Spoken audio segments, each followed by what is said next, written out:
চট্টগ্রামে জামাতের যে ছাত্র সংগঠন শিবিরের সঙ্গে ছাত্র দলের যে মারামারি চট্টগ্রাম সিটি কলেজে, সেই মারামারিটা শুরু হলো ছাত্রদল তারা শিবিরকে গুপ্ত বলে গালি দিয়েছে। গুপ্ত, এত একটা গোপন সংগঠন। তো আসলে আমাদের দেশে গুপ্ত সংগঠনটা এটা একটা সময় মর্যাদার ছিল। যারা আন্ডারওয়ার্ল্ডের থেকে রাজনীতি করতেন, যেমন নকশাল রাজনীতি করতেন, বামধারার অনেকগুলো সংগঠন ছিল যাদের বিরুদ্ধে হুলিয়া জারি করা হতো, এবং যার বিরুদ্ধে যত হুলিয়া ছিল তাকে তত মর্যাদাবান সম্মানিত রাজনীতিবিদ মনে করা হতো। যেমন মাস্টারদা সূর্য সেন, তার বিরুদ্ধে হুলিয়া ছিল। পশ্চিমবঙ্গের কিংবদন্তি রাজনীতিবিদ জ্যোতি বসু, তার বিরুদ্ধে হুলিয়া ছিল। এমনকি বঙ্গবন্ধুর বিরুদ্ধেও হুলিয়া জারি করা হয়েছিল। তো এই যে আমি আবার তথ্যটা বঙ্গবন্ধুর বিরুদ্ধে হুলিয়া ছিল কিনা আমাকে একটু চেক করে বলতে হবে, আমি বলে ফেলেছি, যেন এটা নিয়ে আবার ট্রল না হয়। কিন্তু বাকি যে দুজনের কথা বললাম, এটা ইতিহাস প্রমাণিত, তাদের বিরুদ্ধে হুলিয়া ছিল, অর্থাৎ জ্যোতি বসু এবং মাস্টারদা সূর্য সেন। তো এটাকে যে সময় গর্বের বিষয় মনে করতো, জনগণের স্বার্থে তারা পরিবার পরিজন সব কিছু ছেড়ে দিয়ে বনে জঙ্গলে বাস করতেন এবং রাজনীতি করতেন। তখন গুপ্ত রাজনীতির সম্মান ছিল। কিন্তু এখন গুপ্ত রাজনীতিটাকে বলা হয় যারা বেইমান, এরা মুনাফেক, এরা প্রতারক, এরা ভণ্ড, এই চরিত্র যাদের রয়েছে তাদেরকে গুপ্ত সংগঠন বলা হয়। এগুলো একটা। তো সেইভাবে শিবিরকে, জামাতকে এই গত 2 বছর ধরে বিএনপিও গালাগাল করছে গুপ্ত, তারপরে মিডিয়াগুলোতে গালাগাল করছে গুপ্ত, আর বিএনপি যারা শীর্ষ নেতৃত্ব তারা তো সরাসরি মানে ট্রল করছে যে এরা হলো গুপ্ত। এখন এটা আসলে জামাত কোনো অবস্থাতে মানতে পারছেন না। তারা গোপনে বিএনপির মধ্যে মিশে গেছেন, গোপনে তারা আওয়ামী লীগের সঙ্গে মিশে গেছেন এবং তারা সফলতা অর্জন করেছেন। এটাকে তারা একটা ভিক্টরি মনে করেন। এটাকে তারা কোনো অবস্থাতে এই গুপ্তর সঙ্গে মিলাতে চাচ্ছে না। তারা এটাকে একটা কৌশল মনে করছে যে এটা একটা রাজনীতির একটা কৌশল, এবং এই কৌশল সবাই অর্জন করে। এটাকে আপনি গুপ্তচর বৃত্তি বলতে পারেন বা অন্য যে কোনো জিনিস বলতে পারেন। সেটা তারা এটাকে একটা ডিকশনারিতে বাংলাদেশের একটা নিউ ডাইমেনশন অফ পলিটিক্স হিসাবে পরিচয় করতে চাচ্ছে, এবং তারা মনে করছে যে আমরা এই যে কৌশল অবলম্বন করেছি, এই কৌশলের কারণে আমরা বিজয়ী হয়েছি। শেখ হাসিনা রেজিমের শেষ হয়ে গেছে বা তাদের পতন হয়েছে, আর এই কারণে, আমাদের কারণে আসলে বিএনপি ক্ষমতায় এসেছে, আমাদের কারণে এনসিপি তৈরি হয়েছে। পুরো we are the master plan.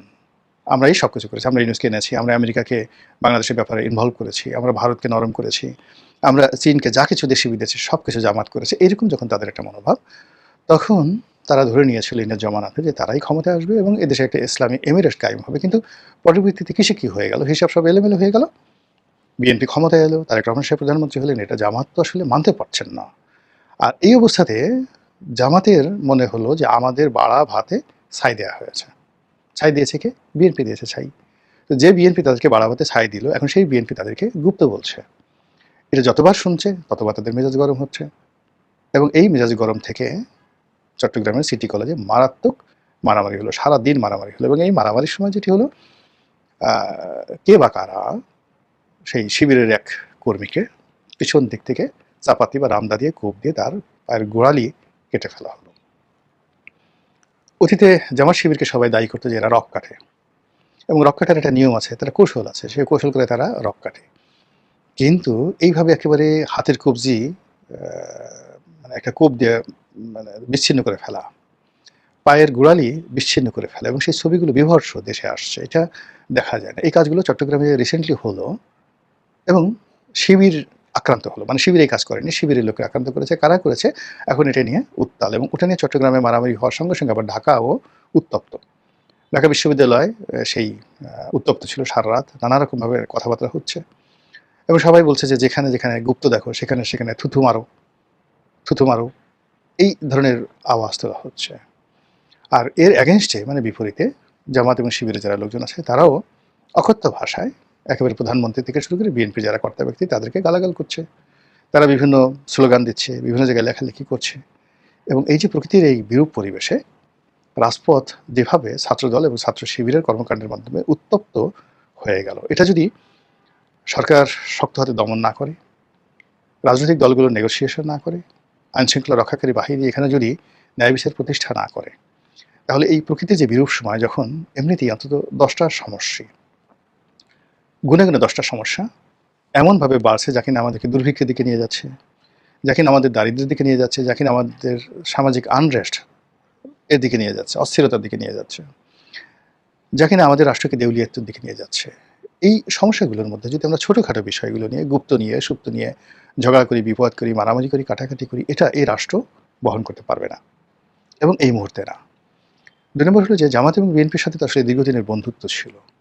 এখনো পর্যন্ত কিন্তু জনগণ বিশ্বাস করছে না যে এদের মধ্যে আসলে কোনো শত্রুতা আছে। তারা মনে করছে যে এদের মধ্যে একটা গোপনে সমঝোতা হয়েছে, এটা সমঝোতার ইলেকশন হয়েছে, সমঝোতার রাষ্ট্র হয়েছে, সমঝোতার সরকার হয়েছে, সমঝোতার পার্লামেন্ট হয়েছে, সমঝোতার বিরোধী দল হয়েছে, সমঝোতার সরকারি দল হয়েছে। আর জনগণ যেন এই কথাগুলো বলতে না পারে, গৃহপালিত বিরোধী দল বলতে না পারে, গৃহপালিত সরকারি দল বলতে না পারে, সমঝোতা সরকারি দল বলতে না পারে, আমেরিকার যাকে বলা হয় মদতপুষ্ট সরকার বলতে না পারে, ভারতের মদতপুষ্ট সরকার বলতে না পারে, ইউটিউবে যেন বিভিন্ন লোক গালাগালি করতে না পারে। এই জন্য সামথিং ইজ হ্যাপেনিং, কিছু কিছু ঘটনা ঘটছে, একথা মানুষ সন্দেহ করছে বা বলার চেষ্টা করছে। তো সেই কথাগুলোকে ধামাচাপা দেওয়ার জন্য অনেকে মনে করছে যে রাজপথ উত্তপ্ত করার চেষ্টা করছে, বা জামাতের নেতৃত্বে যে 11 দল তারা জুলাই সনদ নিয়ে মাঠ ঘোলা করার চেষ্টা করছে, খুব হুঙ্কার ধামকার দিচ্ছে, রাস্তায় নেমে এসে সরকারকে মানে এই দাবি দাওয়া মেনে নিতে বাধ্য করা হচ্ছে। আবার সরকারও তাদেরকে নিয়ে বিভিন্ন রকম উস্কানিমূলক কথাবার্তা বলছে, তারপরে জুলাই সনদের পক্ষে নানা রকম বিবৃতি তৈরি করছে। পুরো জিনিসগুলোই মানে লোকজন, সাধারণ মানুষ কি মনে করছে বড় ব্যাপার নয়, কিন্তু যারা একটু চিন্তাশীল তারা মনে করছে এগুলো হয়তো সাজানো। আমার এখানে ব্যক্তিগতভাবে কোনো অভিমত নেই। আমি জামাতের পক্ষেও বলব না, সরকারের পক্ষেও বলব না। আমি শুধুমাত্র এই ঘটনাগুলো বললাম, যে এই ঘটনাগুলো ঘটছে। কিন্তু যেটা আমি বলতে চাই দ্ব্যর্থহীনভাবে, সেটি হলো যে যদি সাজানো কোনো নাটক হয়, পুতুল নাচের মতো কোনো ঘটনা হয়, এবং সেই ঘটনা নিয়ে যখন অনার সৃষ্টি তৈরি হয়, সেই অনার সৃষ্টির শত্রুতা কিন্তু সাধারণ শত্রুতার চেয়ে মারাত্মক হয়। অভিনয় করতে করতে যদি কেউ দ্বন্দ্ব এবং সংঘাতে জড়িয়ে যায়, সেই দ্বন্দ্ব এবং সংঘাতের যে ক্ষয়ক্ষতি এবং পরিণাম, নর্মালি আপনি যখন সিদ্ধান্ত নিয়ে আমার সঙ্গে মারামারি করবেন, প্ল্যান করে মারামারি করবেন, তখন আমি এবং আপনি, আমাদের শরীর, আমাদের মন, আমাদের মস্তিষ্ক সর্বোচ্চ সতর্কতায় থাকে to get the highest benefit, নিজেকে জেতানোর জন্য, প্রতিপক্ষকে পরাজিত করার জন্য। কিন্তু আমরা ভাবিকে দেখানোর জন্য, ভাসুরকে দেখানোর জন্য, ভাতারকে দেখানোর জন্য, নাংকে দেখানোর জন্য, দর্শকদেরকে দেখানোর জন্য কখনো যখন অভিনয় করে বন্ধুর সঙ্গে আমরা শত্রুতা করার চেষ্টা করি, এবং সেই শত্রুতা করতে করতে করতে গিয়ে যখন ব্যাপারটা সিরিয়াস হয়ে যায়, তখন কিন্তু কোনো কিছু নিয়ন্ত্রণের মধ্যে থাকে না, এবং ওখানে যারা এই ঢং দেখায়, ভং দেখায়, তারা পরস্পরের এত বড় ক্ষতির কারণ হয়ে যায়, একে অপরদের দ্বারা এতটা ক্ষতিগ্রস্ত হয়, অপমানিত হয়, লাঞ্ছিত হয়, অনেক সময় জীবন নিয়ে টানাটানি লেগে যায়, অনেক সময় মারা যায়। এবং এইগুলো এতটা মারাত্মক আকার ধারণ করে, যার একটা অনবদ্য দৃশ্য, বিয়োগাত্মক, যেটা বলে one of the greatest tragedy ever made in the history, the literature, সেটা হলো শাহনামা, মহাকবি ফেরদৌসির শাহনামা। শাহনামাতে অসংখ্য গল্প আছে, সেই গল্পের মধ্যে সোরাব এবং রুস্তম, এই গল্পটি আপনারা জানেন। তো সেই সোরাব রুস্তমের ঘটনায়, যে সোরাব জানতেন রুস্তম তার পিতা, কিন্তু রুস্তম জানতেন না সোরাব তার সন্তান। যুদ্ধ শুরু হলো, এবং যে ঘটনাটা ঘটলো, পিতার হাতে পুত্র নিহত হয়ে গেল। আমরা শৈশবে এই সোরাব রুস্তমের কাহিনী পড়েছি। আরব্য সাহিত্যে, পারসিক সাহিত্যে বা ইংরেজি সাহিত্যে এটা যত সুন্দর করে বর্ণনা করা হয়েছে, আমরা বাংলাতে অত সুন্দর করে ওই হৃদয় বিদারক কাহিনী বর্ণনা করতে পারিনি, ফলে আমরা ওটার মর্মার্থ এখনো বুঝতে পারি না।